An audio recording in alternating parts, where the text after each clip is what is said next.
Water seems so simple, just two hydrogens and an oxygen, but it is one of the most essential elements of life.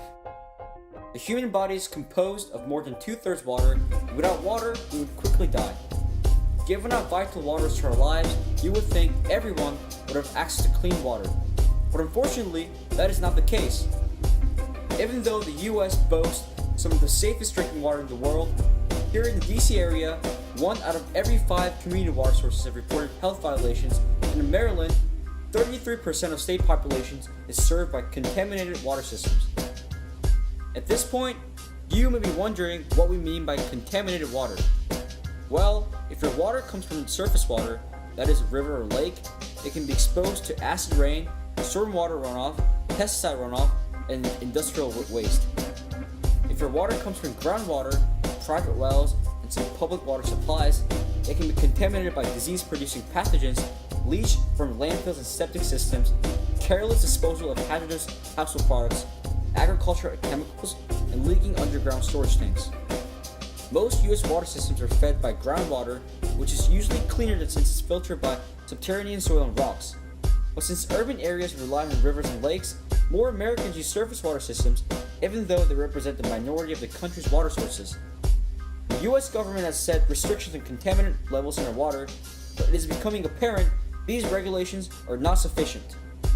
The Safe Drinking Water Act covers 91 contaminants, but there are tens of thousands of chemicals in the US, and the EPA monitors only 8,000 of them. Studies have linked a wide range of unregulated chemicals to cancer, hormonal changes, and other health problems, and some regulations have not been updated since the 1970s. Additionally, no new pollutants have been added since 2000. Contaminants currently governed by the EPA falls into 5 basic categories: microbes, disinfectants, and byproducts, inorganic chemicals, organic chemicals, and radiation. Microbes, including bacteria and viruses, are pollutants that can disrupt the gastrointestinal system if we drink contaminated water. Small private wells face the highest risk of microcontaminations since the EPA does not actively regulate them, especially in rural areas where livestock manure mixes with runoff. Drinking water treated with chlorine can contain disinfection byproducts including bromate, chloride, and haloacetic acids. These chemicals in small amounts make drinking water safer, but in the long term can cause eye and nose irritation, stomach discomfort, anemia, and even neurological problems. Some of the byproducts have also been linked to liver and kidney problems as well as increased cancer risk.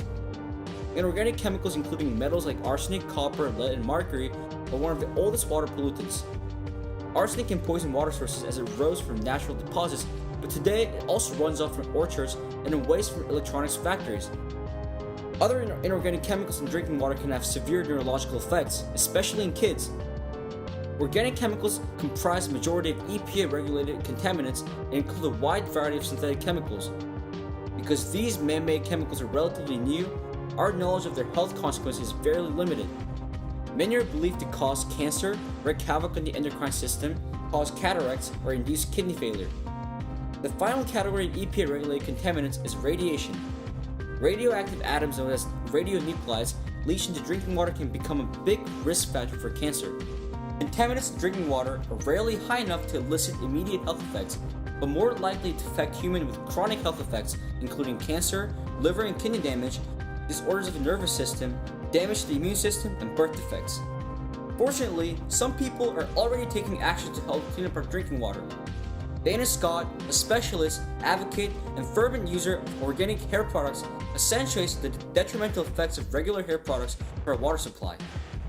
Regular hair products contain high amounts of sulfate that cannot be absorbed by human hair and thus run off with wastewater and leach into surface water sources, potentially causing diarrhea.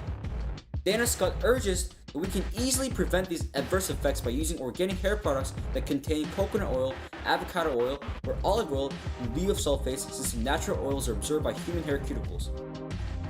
With continuing industrialization and a relaxed attitude toward protecting our potable water sources, water pollutants continue to accumulate. Everyone needs to work together to solve this problem. Only a few people like Dana Scott contributing is not sufficient. We all need to do our part to protect our drinking water. There are a variety of easy things we can do to keep our water sources clean. For example, we can start by properly disposing of our waste products that may contaminate the source of our potable water. Take the use of vehicles for an example. Instead of pouring away used motor oil, we can easily recycle it.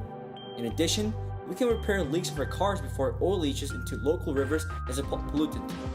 To continue, we can limit the use of fertilizer and be more cautious when conducting mundane actions. For instance, washing your vehicle on the lawn would prevent car washing soaps from running off.